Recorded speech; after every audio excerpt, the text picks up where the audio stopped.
Good morning, friend. The light in the garden is beautiful right now, and it is harvest time. This garden is wet. It drizzled this morning, which is not at all ideal for harvesting, but this is the window of time I have to make this happen this week, so I'm gonna do it. We're gonna start with these cabbages right here.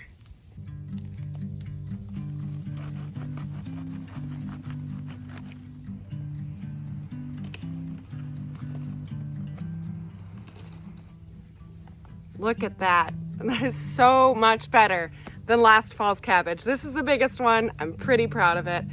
I think I'm growing as a gardener. It is getting some damage from worms. You can see there's holes and worm poop and things. So I'm gonna peel off these outer leaves. I think it's gonna be okay deeper in because I've been keeping an eye on this. I'm really happy.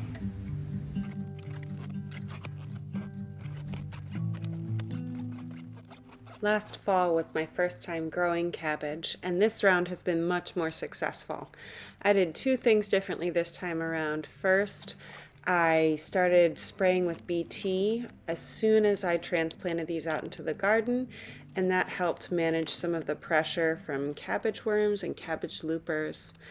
Also, shortly after I transplanted these, I put in some drip hose irrigation, and as soon as I started using that daily, I found that these just took off. I could see growth almost every day in these cabbages, so I'll continue to use that. This one sprouted side cabbages. Look, here's a little head. There's one. There's one. I haven't seen that before. I wonder if it means that it was a little overly mature. If you know, feel free to let me know.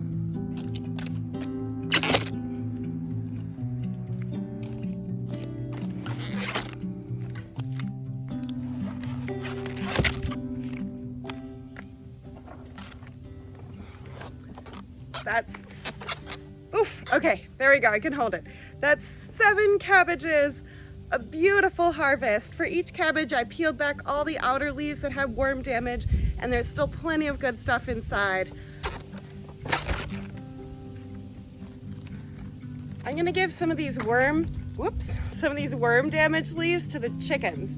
I think the worms will just be a bonus for them, and that way those worms aren't alive and continuing to propagate going into next gardening season. Got a treat for you ladies.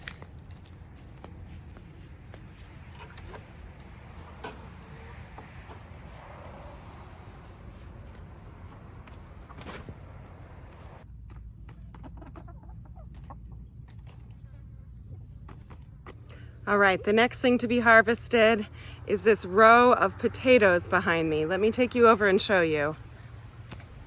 My expectations for these potatoes are very low for a couple reasons. First, this is my first time doing a no-dig potato row, so this being new to me, I just didn't have a lot of confidence that it would be a big yielder. I wanted to experiment. Nothing wrong with experimenting in the garden. It's a good way to learn. Also, I don't know exactly what has been eating these plants because I never saw it, but some of this greenery was just decimated by some kind of bug. I assume it was a potato beetle, though again, I checked a couple times and I didn't see them. And then thirdly, I'm impatient, so every now and then I've been coming out here and pulling this straw and hay aside to take a look at what's happening underneath, and it looks like not much at all. So I almost didn't film this because I thought, why film a non-harvest? But I want to be honest and encourage experimenting in the garden and show that it doesn't always work, and that's okay. So I'm hoping for a handful of potatoes. Let's see what's going on in here.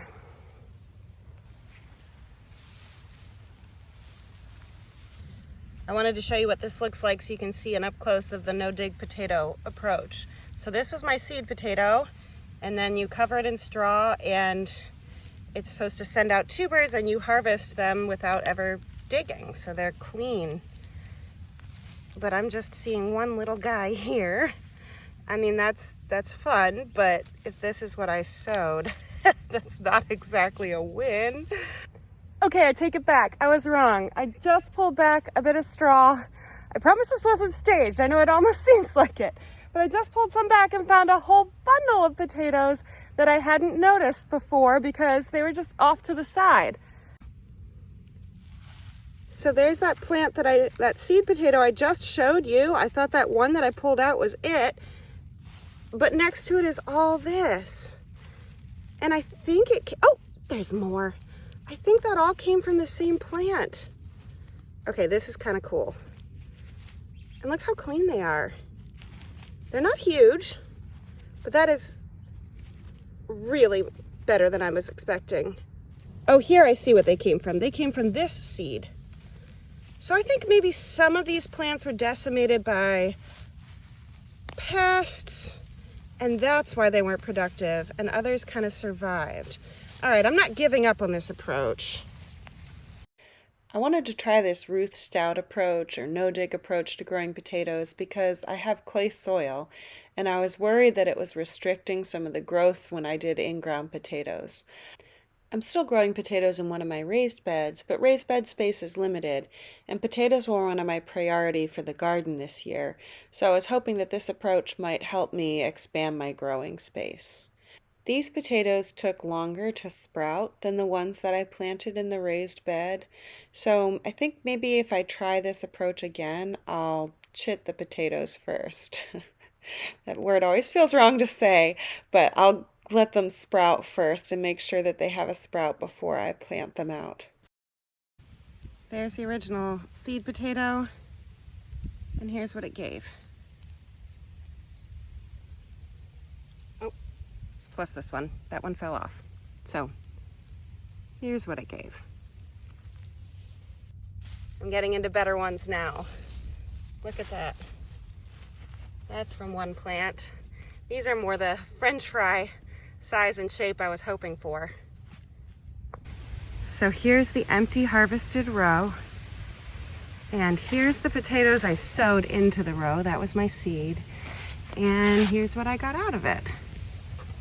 These are definitely smaller potatoes and a smaller harvest than I was hoping for when I sowed this row, but that was also a lot of fun.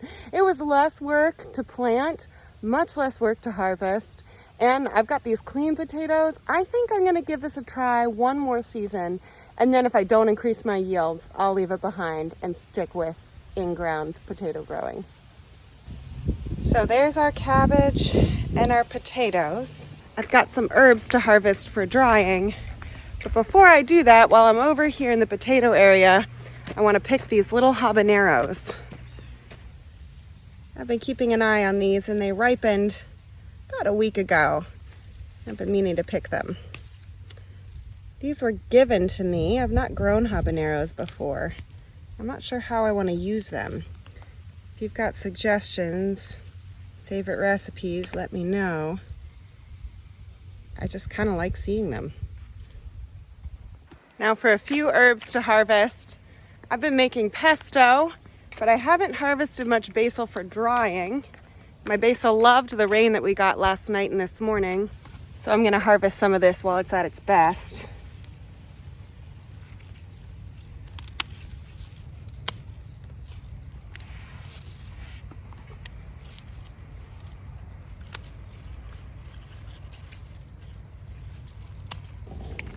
Over here I've got lovage.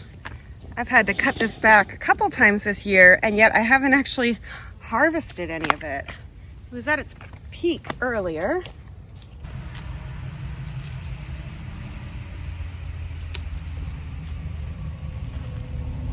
This makes a really nice addition to soups. It gives the broth a good flavor, so I need to dry a little bit this season.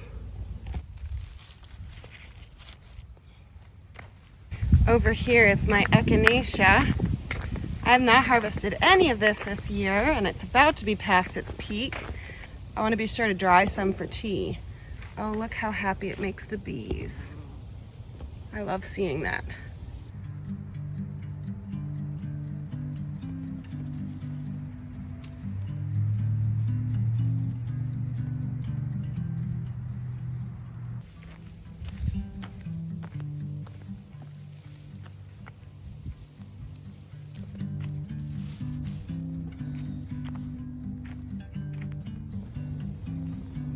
Over here in the hotbed, I also have some Swiss chard that's been ready to harvest. It's dealing with some pest pressure, but some of the leaves are really beautiful and need to be eaten now.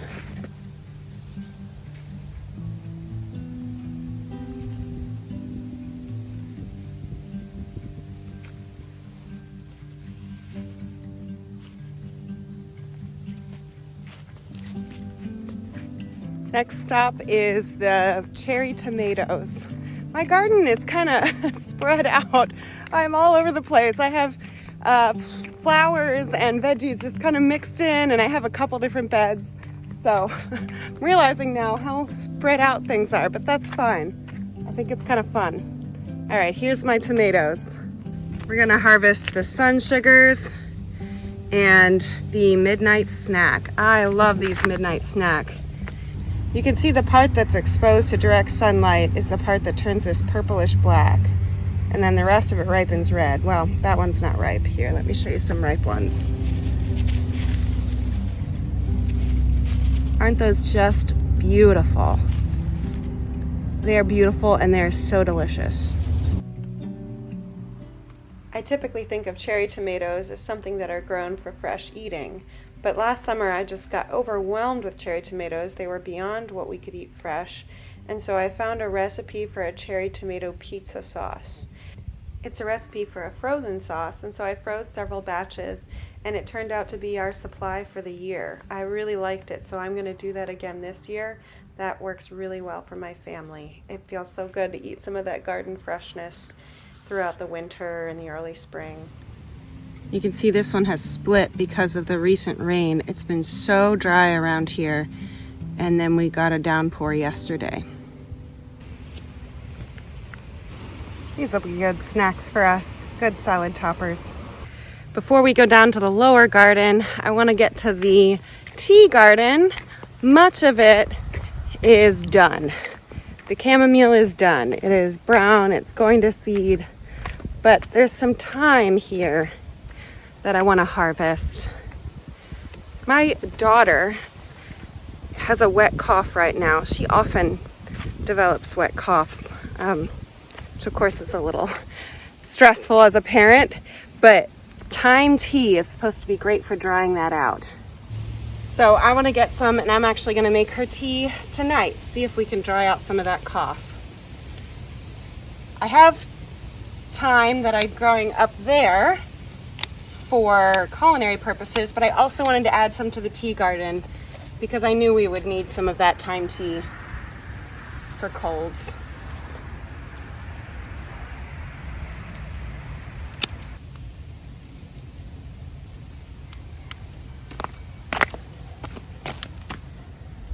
That's all the herbs that I want to harvest.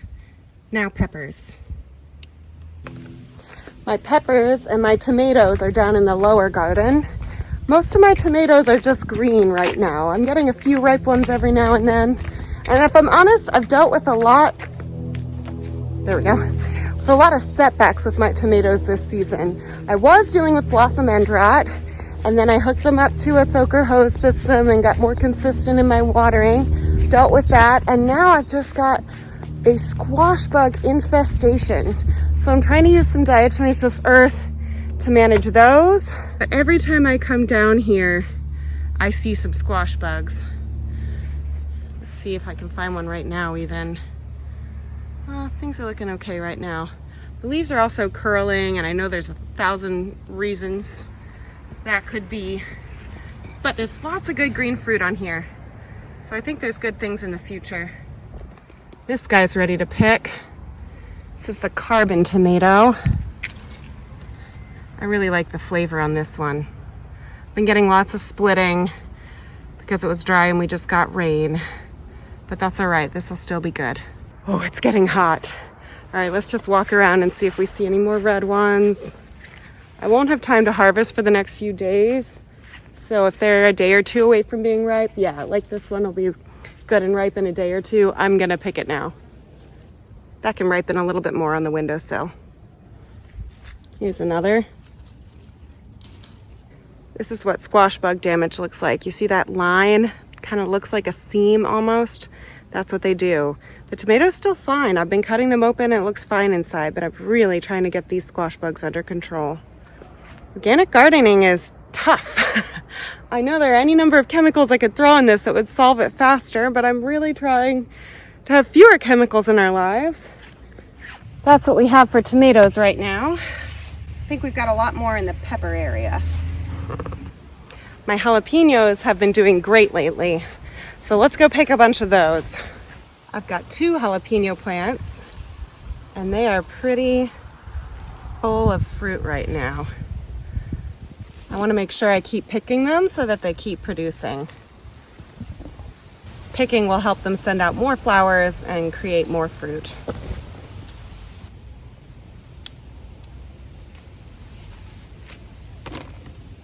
I learned last gardening season that when these jalapenos start to get those sort of brown, woody lines on them, that means it's extra mature, which means it's going to be hotter than it was when it was younger. I only see one that looks like this. When they get to this stage, they're too hot for me.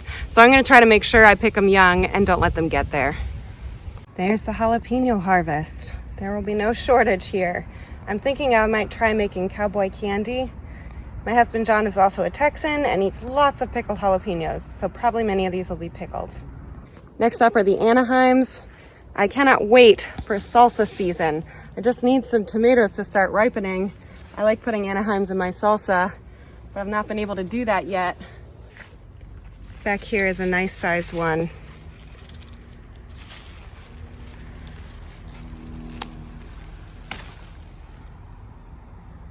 Peppers are something I've struggled with in the past. I've always gotten low yields, sometimes dealt with sun scald, and I did 2 things differently this year. I topped my peppers, so when they had 6 leaves, over 6 leaves, I cut the tops off so there were only 6 leaves left and they branched out more. And then I also planted them in pairs. I've heard people say peppers like to hold hands. I think they give each other shade to protect from sun scald. And I'm just thrilled that I'm getting more peppers. So I want to show you. I just lifted this and was surprised to see all those Anaheim peppers. They go all the way back. I don't know if you can see well enough, but this is definitely a good pepper year for me. Finally, I want to pick a few bell peppers. I like to let them ripen to red, but we also on fajita nights use green peppers. Got several plants here, so I'll just take a few.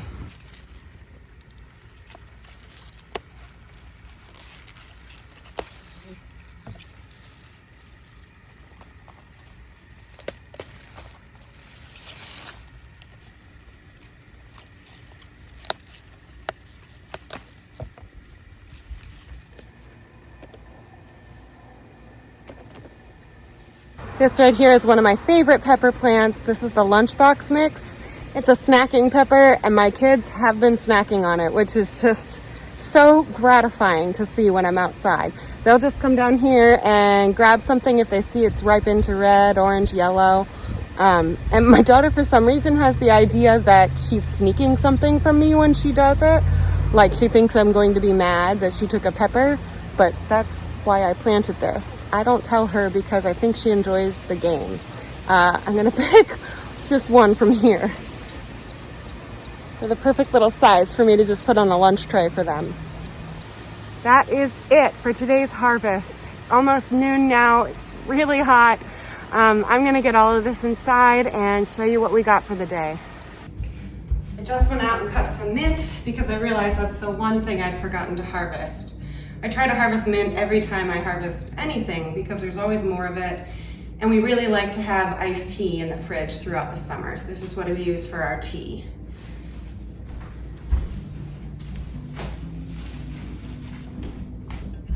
So to recap, we got cabbages, 7 cabbages. This was definitely the time to harvest them because they were really starting to have some pressure from the cabbage worms. They're the thing that I'm most excited about from today's harvest. We also got some Ava potatoes. These were my no-dig potatoes that were an experiment. I think I'll try that one more year and then decide if that's a gardening practice I want to keep or toss. Let me show you the rest of the things up close. Here we have echinacea. which I'll be drying, and we'll use the petals and the leaves for tea. Some Swiss chard that I need to get into the fridge. It shouldn't be drying. We have silver thyme and classic French thyme. I'll be using those for tea. Some lovage to be drying for soups, and some basil for drying. Some apple mint that'll become tea. Cherry tomatoes. A few other tomatoes, jalapenos. Oh, there's my little habanero, bullnose peppers, Anaheim peppers. Thanks for spending some time in the garden with me today.